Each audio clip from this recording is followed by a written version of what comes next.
2026, la Coupe du Monde. Le plus grand événement sportif de la planète. Des milliards de téléspectateurs. Des dizaines de milliards de dollars de revenus.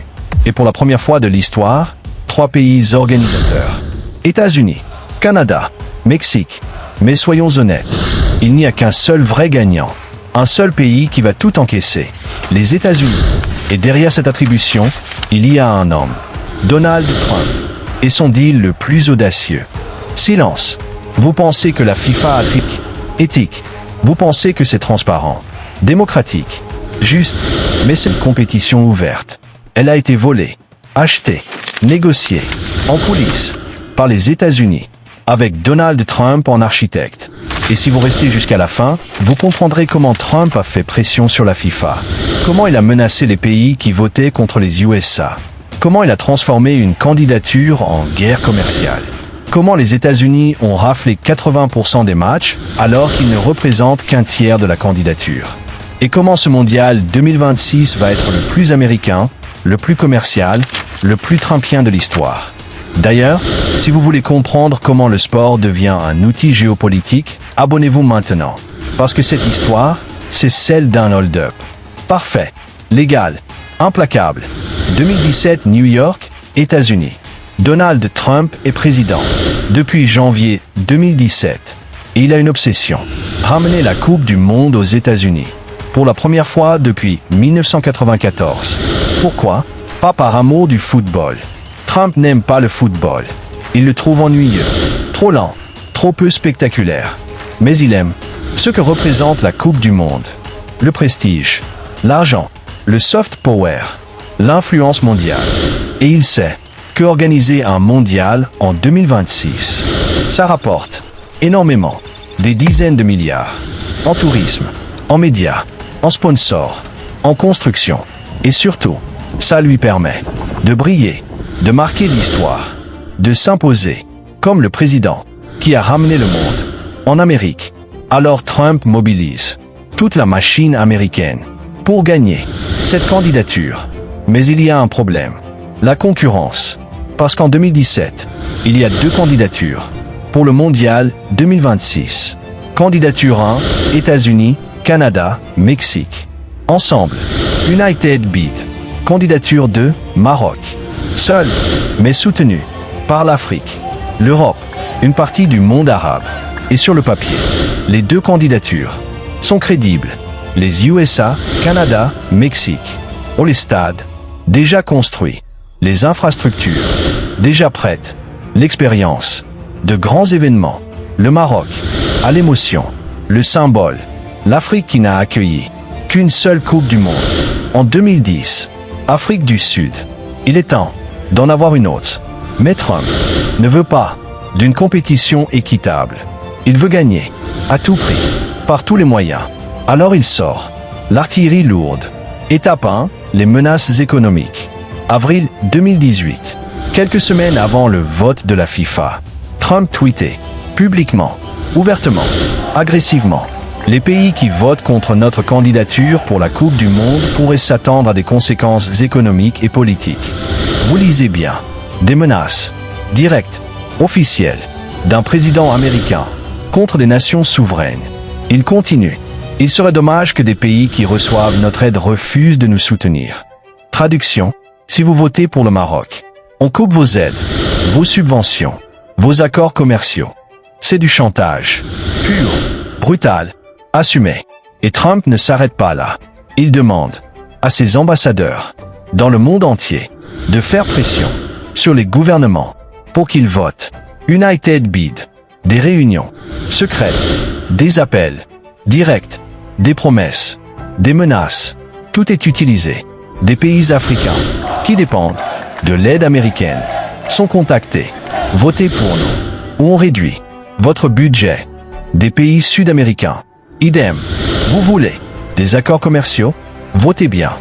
Des pays du Golfe. Même chose. Vous voulez nos armes, nos investissements? Soutenez-nous. C'est une campagne de lobbying agressive, sans précédent dans l'histoire du football. Jamais un président américain ne s'était impliqué aussi directement dans une candidature FIFA. Et ça marche. terriblement bien. D'ailleurs, si vous commencez à voir comment le pouvoir se joue, likez cette vidéo, parce que ça devient encore plus sombre. Étape 2, discréditer le Maroc. Parallèlement aux menaces, les États-Unis lancent une campagne de désinformation contre le Maroc. Les médias américains, relayés par la FIFA, commencent à publier des rapports techniques, évaluations neutres. Soi-disant, ces rapports disent que le Maroc n'est pas prêt, pas assez de stades, pas assez d'infrastructures, pas assez d'hôtels, trop de risques sécuritaires, logistiques, financiers. Ils donnent une note 2,7 sur 5 au Maroc. Risque élevé, candidature faible. Pendant ce temps, la candidature United Bid reçoit 4 sur 5. Excellent, prêt immédiatement. Mais ces évaluations sont biaisées, volontairement, parce que le Maroc proposait de construire 9 nouveaux stades, de rénover 5 autres, d'investir 16 milliards de dollars dans les infrastructures. C'était ambitieux, oui, mais crédible, comparable à ce que le Qatar a fait pour 2022. Mais la FIFA, contrôlée, en partie, par les sponsors américains, par la pression américaine, minimise les efforts marocains et amplifie les atouts américains. Résultat, avant même le vote, le Maroc est présenté comme un outsider, faible, risqué, incertain, alors que les USA sont présentés comme l'option sûre, évidente, incontournable. Étape 3, le vote truqué. 13 juin 2018. Moscou, Russie. Congrès de la FIFA. Vote final. 211 fédérations nationales. Vote pour choisir le pays hôte du Mondial 2026. 4 fédérations s'abstiennent. USA, Canada, Mexique et le Maroc. Normalement, reste 207 votes à répartir. Et le résultat tombe rapidement, brutalement, unilatéralement. United Bid, 134 votes. Maroc, 65 votes. C'est un raz-de-marée, une victoire écrasante, historique. Les États-Unis, le Canada, le Mexique décrochent, ensemble, le Mondial 2026. Les célébrations éclatent. À New York, à Toronto, à Mexico. Trump tweetait « Victoire, nous avons gagné ».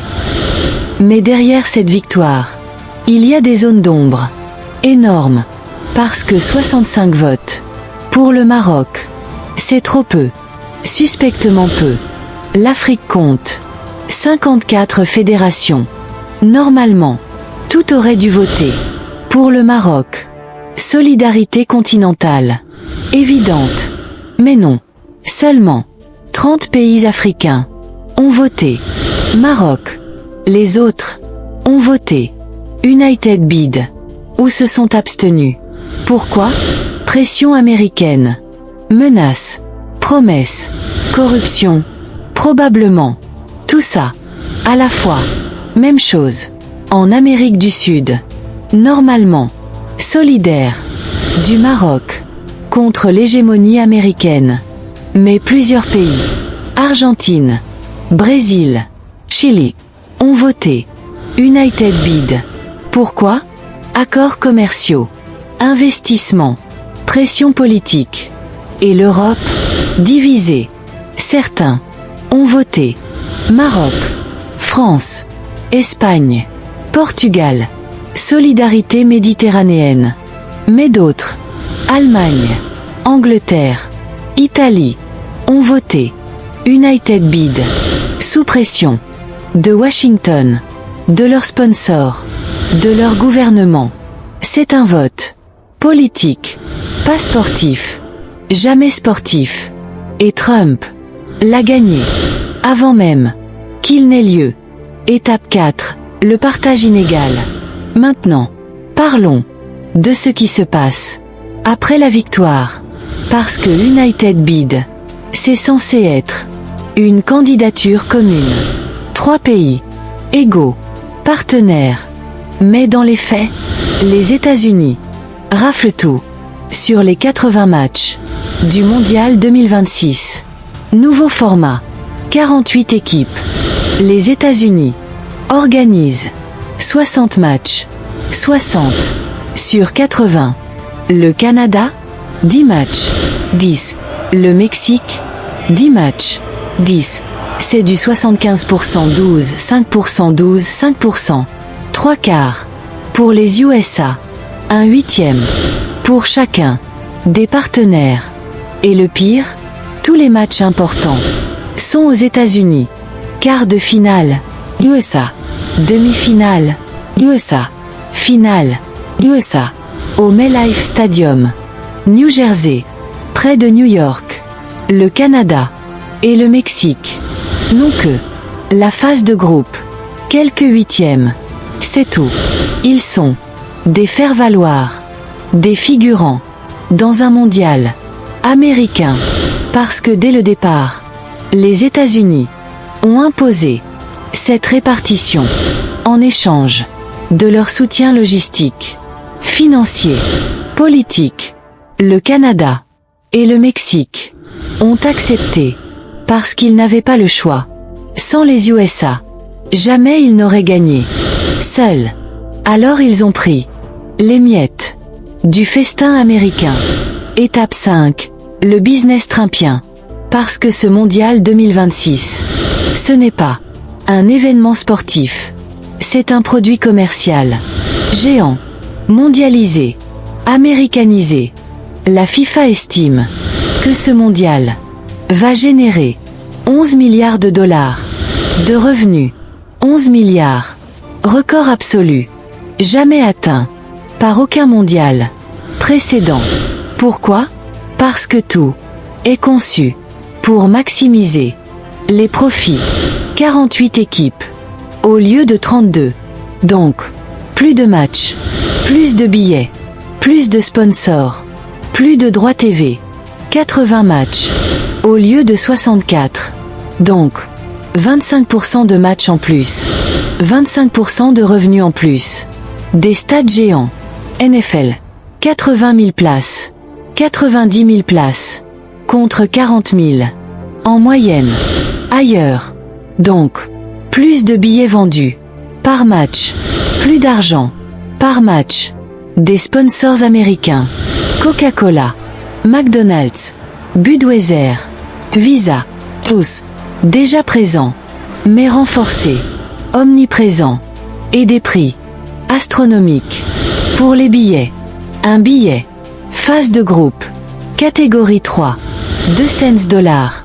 200 dollars. Pour voir une équipe moyenne jouer un match sans enjeu. Un billet. Final. Catégorie 1. 2000 dollars. 2000. Pour une place. Au MetLife Stadium. C'est 3 fois plus cher que le mondial 2022. Au Qatar. 5 fois plus que 2018. En Russie. Mais la FIFA s'en fiche. Parce que les Américains paieront. Les touristes riches paieront. Les sponsors combleront. Le reste. Ce mondial n'est pas fait pour les fans, pour les puristes, pour les passionnés.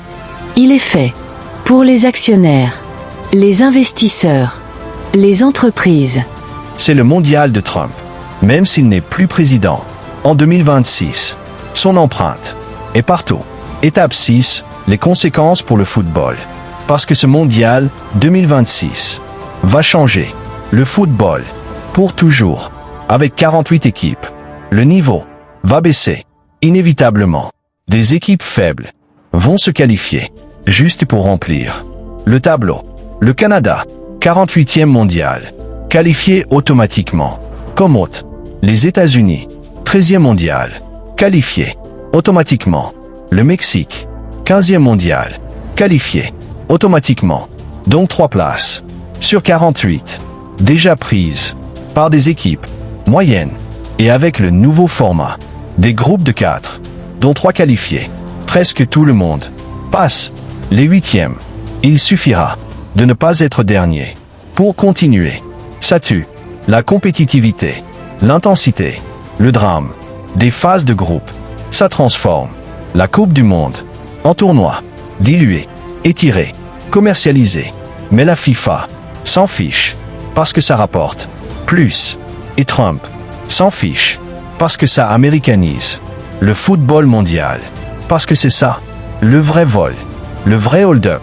Pas juste avoir organisé le mondial aux USA, mais avoir transformé la Coupe du Monde en produit américain, formaté pour le marché américain, pour les règles américaines, pour l'argent américain. Le football devient du sport-spectacle à l'américaine, avec des mi-temps rallongés, pour les pubs, des shows à la mi-temps, des célébrités, partout, du bling-bling, du business, du Trump et le reste du monde. Regarde, impuissant, parce que c'est trop tard. Le deal est signé, le mondial est vendu. Alors voilà la vérité. Donald Trump n'a pas gagné la Coupe du Monde 2026 de manière légitime. Il l'a volée avec des menaces, des pressions, des deals, des manipulations. Il a transformé un événement sportif mondial en produit commercial américain. Il a dépouillé le Canada et le Mexique de leur part légitime. Il a écrasé le Maroc avec des rapports biaisés et des votes achetés. Et il a imposé un format qui tue l'esprit de la Coupe du Monde pour maximiser les profits. Trump ne s'intéresse pas au football, il s'intéresse au pouvoir. Et la Coupe du Monde 2026, c'est son chef-d'œuvre, son plus grand deal, sa plus belle arnaque. Si cette histoire vous a choqué, si vous voulez que le monde sache comment le sport devient un outil politique, abonnez-vous, partagez massivement, parce que le Mondial 2026 nous enseigne quelque chose de terrible, le plus puissant, le plus menaçant. Et quand un président comme Trump s'en mêle, le terrain de jeu n'est plus un stade. C'est une salle de négociation. Et le football devient juste une monnaie d'échange.